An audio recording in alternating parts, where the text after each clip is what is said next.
RT प्रवेश 2026-27 तर तिसऱ्या यादीमधील पालकांना 12/6/2026 पर्यंत ॲडमिशन घेता येणार आहे. म्हणजे तिसऱ्या यादीमधील पालकांसाठी आता बराचसा कालावधी आहे. आज अखेर RTAकडे 12,761 जागा शिल्लक आहेत आणि ह्या सर्व जागा ह्या तिसऱ्या यादीमधील पालकांना मिळणार आहेत. तर काय आहे गणित, ह्या जागा तिसऱ्या यादीमधील पालकांना कशा मिळतील, आज आपण या व्हिडिओमध्ये बघणार आहोत. तर चला पालकांना व्हिडिओला सुरुवात करूया. सर्वप्रथम इथे आपण RTAच्या डॅशबोर्डवरती बघायचं आहे.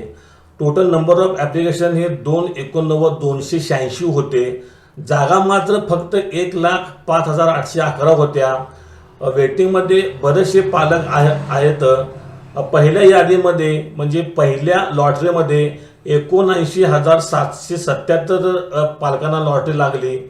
दुसऱ्या यादीमध्ये 12,951 पालकांना लॉटरी लागली आणि तिसरी यादी जाहीर झाल्यानंतर आज अखेर 322 पालकांनी आपली ॲडमिशन प्रक्रिया पूर्ण केली आहे. एकूण जागा ह्या 93,050 आजपर्यंत RTAने डिस्ट्रीब्यूट केल्या आहेत आणि आज अखेर RTAकडे फक्त 12,761 जागा आहेत. तर ह्या सर्व जागा तिसऱ्या यादीमधील पालकांना मिळावा अशी मी माझ्या चॅनलच्या माध्यमातून इच्छा व्यक्त करतो. सर्वप्रथम पालकांनो, आपण आपल्या अर्जाची स्थिती चेक करायची आहे. जर अजून आपल्याला SMS आलेला नसेल तर आपण घाबरून जायचं नाही आहे. आपण आपले ॲप्लिकेशन स्टेटस चेक करायचे आहे.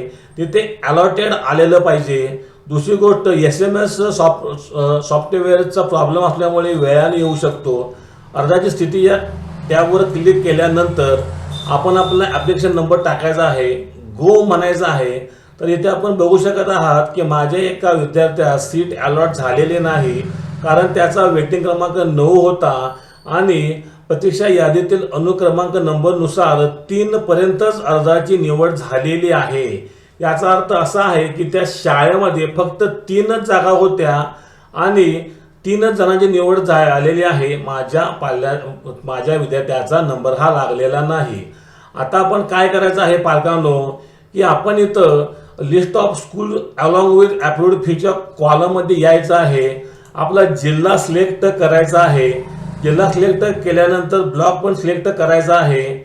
इथे आपला ब्लॉक सिलेक्ट करायचा आहे, RTA म्हणायचं आहे आणि इथे आपण सर्च करायचं आहे. मी इथे एक स्कूल सर्च करतो. स्कूलची पूर्ण इथे माहिती उपलब्ध होईल. तर इथे आपण बघायचं आहे. तर या स्कूलमध्ये एकूण 66 जागा होत्या. त्याला 25% केलं तर RT साठी फक्त 22 जागा होत्या आणि आज अखेर वेकन्सी 6 आहे. याचा सरळ अर्थ असा आहे पालकांनो, की जर आपला नंबर 6 किंवा 6-7 किंवा 6च्या आत असेल, 6 पर्यंत नंबर असला तर आपणास फिक्स सीट मिळणार आहे. आणि जर पुढची यादी लागली तर आपल्यास 7 वगैरे नंबर असला तरी सुद्धा मिळून जाईल. तर या ठिकाणी कंडिशन अशी आहे की ज्या RTAच्या 12,761 जागा आहेत, ह्या अशा प्रकारे आपणास मिळणार आहे. साधं सोपं गणित आहे. हे सर्व पालकांनी समजून घ्यायचं आहे. अशा प्रकारे RTAच्या जागा आणि आज अखेर वेकन्स असलेल्या सीट आपण बघायच्या आहेत, जेणेकरून आपणास 1 मिनिटामध्ये कळून जाईल की आपल्या पाल्यास सीट मिळणार आहे की नाही. तर अशा प्रकारे आपण चेक करायचं आहे आणि चेक केल्यानंतर आपणास लगेच कळून जाईल की आपल्या पाल्यास तिसऱ्या यादीमध्ये सीट मिळणार आहे की नाही. जर आपणास अशा प्रकारे चेक करण्यास काय प्रॉब्लेम येत असेल तर आपण मला कमेंट करायचे आहे. कमेंट केल्यानंतर मी चेक करून आपणास लगेचच रिप्लाय करतो.